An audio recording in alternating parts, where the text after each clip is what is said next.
Hello friends, आज start करेंगे हम लोग ड्यूल नेचर एंड रेडिएशन। तो पहला टॉपिक है आइंस्टाइन फोटोन थ्योरी, उसी को क्वांटम थ्योरी भी बोलते हैं।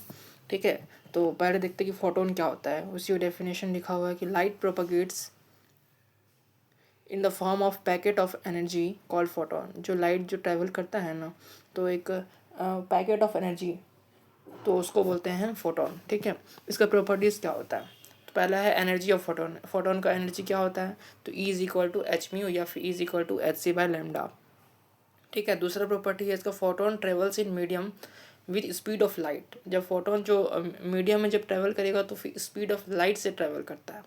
ठीक है, तीसरा है rest mass of photon is zero. Photon का रेस्ट मास जीरो होता है, but in motion it has मास। जब ये मोशन में होता है ना, यानी जब वो डायनामिक्स में होता है, जब ये मोशन कर रहा होता है, तो इसका रेस्ट मास, इसका मास जीरो नहीं होता है, बल्कि इसका मास होता है एम बाय, ऐसे निकाल सकते हैं, E is equal to M c square, तो वहाँ से एम निकल जाएगा ई बाय सी स्क्वायर। ठीक है, तो वो होगा तुम्हारा आपका motion of photon, mass of photon in motion. ठीक है, अगला प्रॉपर्टीज है कि मोमेंटम ऑफ फोटोन क्या होता है, तो P is equal to M C होता है, is equal to H by lambda, यानी P is equal to M C is equal to H by lambda. ठीक है, अगला है कि फोटोन जो है ना, वो इलेक्ट्रिकली न्यूट्रल होता है, not reflected by electric field और मैग्नेटिक फील्ड। ठीक है, वो है ना इलेक्ट्रिकल न्यूट्रल होता है, वो इलेक्ट्रिक फील्ड या फिर मैग्नेटिक फील्ड से है ना डिफ्लेक्ट नहीं होगा। अगला टॉपिक है इलेक्ट्रॉनिक इमिशन। इलेक्ट्रॉनिक इमिशन का मतलब होता है इजेक्शन ऑफ इलेक्ट्रॉन। इलेक्ट्रॉन कैसे निकाल सकते हैं, तो इलेक्ट्रॉन निकालने का बहुत सारा तरीका है। उसमें से एक तरीका है कि थर्मियोनिक इमिशन कर देंगे, यानी थर्मियोनिक यानी थर्म यानी थर्मल यानी हीट दे के इलेक्ट्रॉन निकाल सकते हैं मेटल से हम लोग। दूसरा है फील्ड इमिशन, फील्ड लग रहा है, यानी हम लोग यहाँ पे स्ट्रॉन्ग इलेक्ट्रिक फील्ड डाल के है ना मेटल से इलेक्ट्रॉन निकाल सकते हैं। तीसरा मेथड है सेकेंडरी इमिशन, यानी हम इलेक्ट्रॉन को इलेक्ट्रॉन से मारेंगे। जब इलेक्ट्रॉन को इलेक्ट्रॉन से मारेंगे, यानी कोई मेटल है उसमें इलेक्ट्रॉन है, ठीक है, तो उस पे है ना मेटल पे हम इलेक्ट्रॉन से बॉम्बार्डिंग कर देंगे। जब इलेक्ट्रॉन को इलेक्ट्रॉन से मारेंगे ना, तो मेटल से इलेक्ट्रॉन निकल जाएगा, तो उसको बोलेंगे सेकेंडरी इमिशन। ठीक है, फोटो इलेक्ट्रॉनिक इमिशन, इसको इसी को हम लोग डिटेल में पढ़ता है, बाकी तीन वो सिलेबस में नहीं है। ठीक है, by light of suitable frequency, जब लाइट से निकालेंगे, लाइट ऑफ सुटेबल फ्रीक्वेंसी हम लोग मेटल पे गिराएंगे और उससे हम लोग इलेक्ट्रॉन को निकाल लेंगे, तो उसको बोलते हैं हम लोग क्या, फोटो इलेक्ट्रिक इमिशन। ठीक है, इंपॉर्टेंट कुछ डेफिनेशंस हैं जो कि दिमाग में रखना है। ठीक है, पहला है वर्क फंक्शन क्या होता है, उसी को बोलते हैं threshold energy.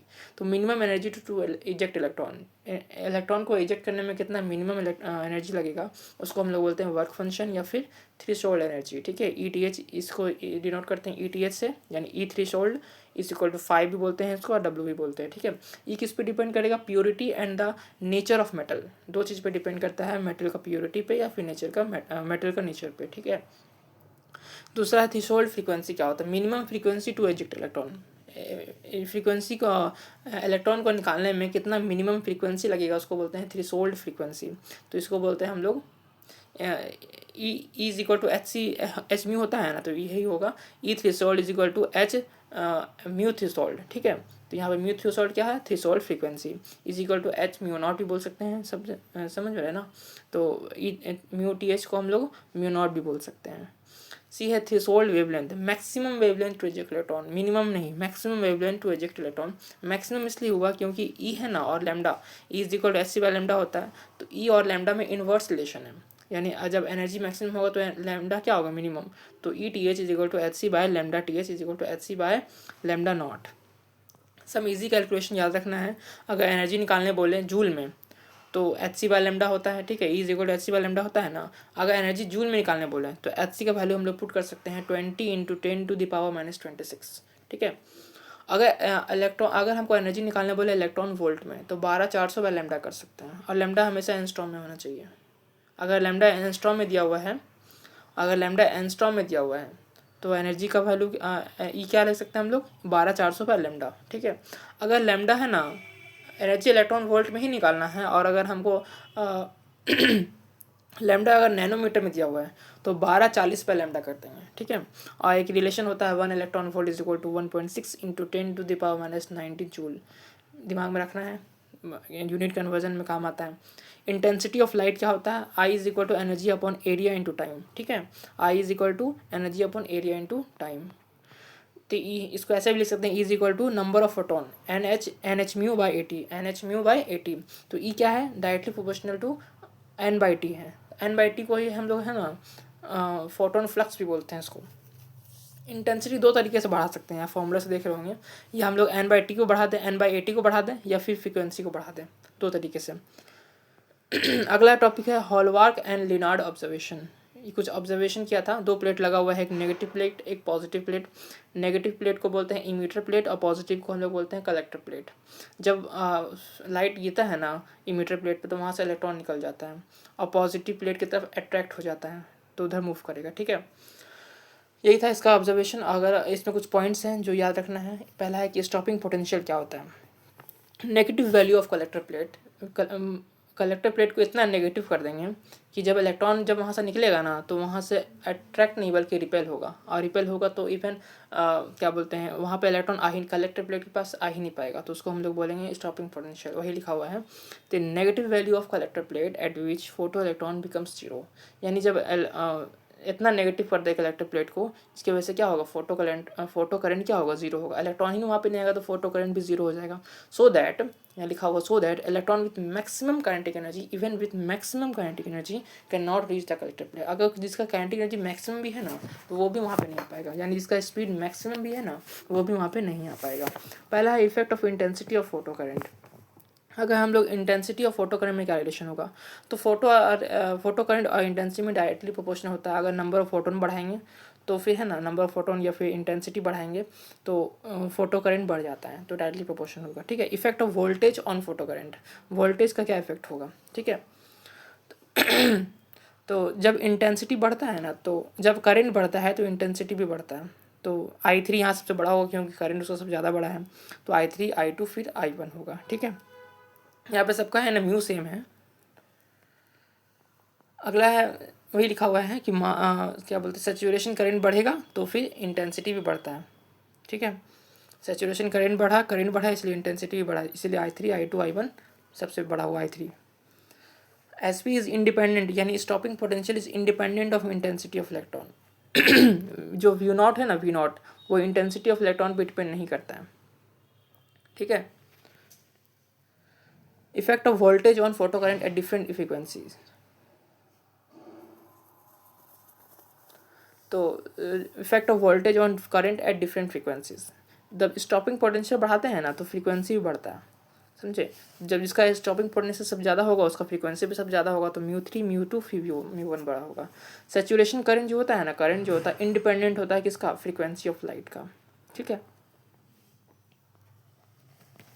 Einstein photo electric equation discovered कौन किया था, हर्ट्ज।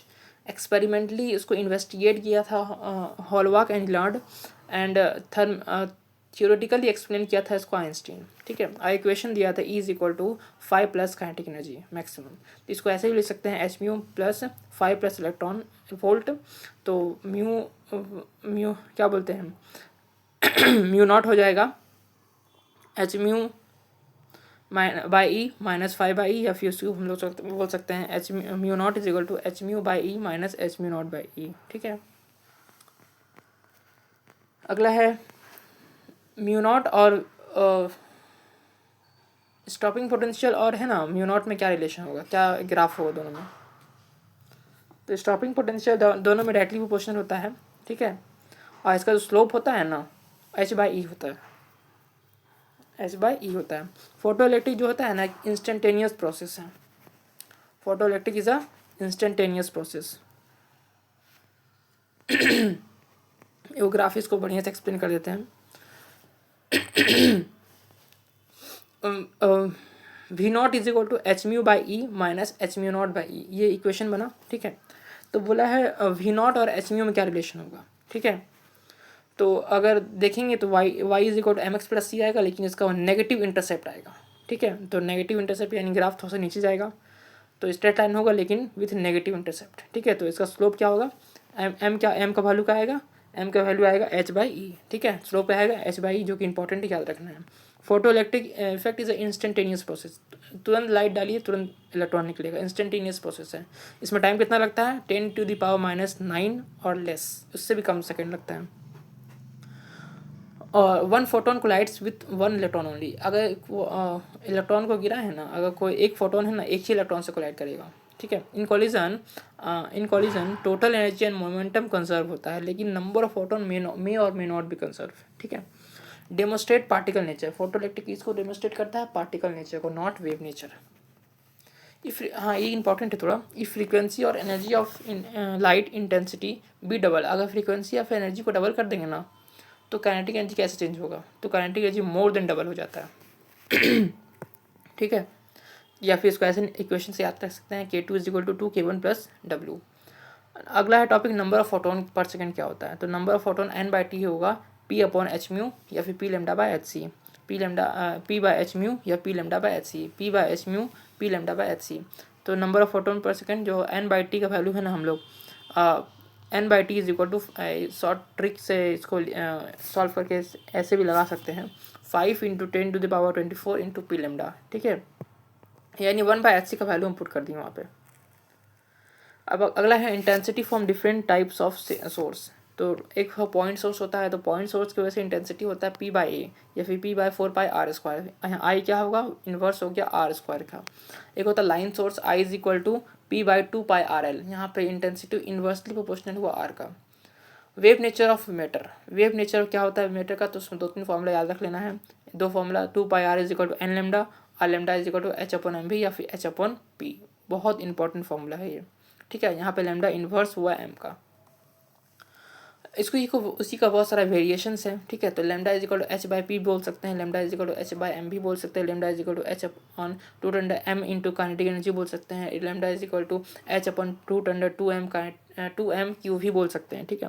लेकिन अगर एक ट्रिक है, इलेक्ट्रॉन के लिए जब पूछे ना पोटेंशियल वाला फॉर्मूला के लिए, इलेक्ट्रॉन के लिए अगर पूछे तो लैम्डा = 12.27 वह √v ले सकते हैं, तो दैट आंसर आ जाएगा। अगर फोटोन के लिए बोले तो हम लोग 0.256/√v लिख सकते हैं।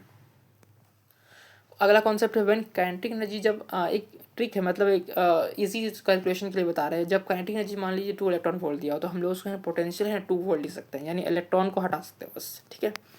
Wave nature theoretically explain by de Broglie, wave nature को थियोरेटिकली कौन एक्सप्लेन किया था, डी ब्रॉगली, बट एक्सपेरिमेंटली इसको एक्सप्लेन किया था वो था डेविसन एंड जर्मर, ठीक है। एक होता है Δx × Δp = h/4π, इसको बोलते हैं अनसर्टेनिटी ऑफ, क्या बोलते हैं, हाइजेनबर्ग अनसर्टेनिटी प्रिंसिपल, ठीक है। क्या बोलते हैं इसको, Heisenberg uncertainty principle. Lambda = h/2m kinetic energy होता है, लेकिन अगर क्वेश्चन में लिखा रहे ऐसा कुछ, if neutron is in thermal equilibrium with heavy water at temperature T, ऐसा अगर लिखा रहे ना तो लैम्डा = होता है, काइनेटिक एनर्जी का फॉर्मूला पढ़े होंगे kT में 3/2 kT होता है, वो पुट कर देंगे तो लैम्डा = h/√3 m kT भी आ जाएगा इसका आंसर, ठीक है।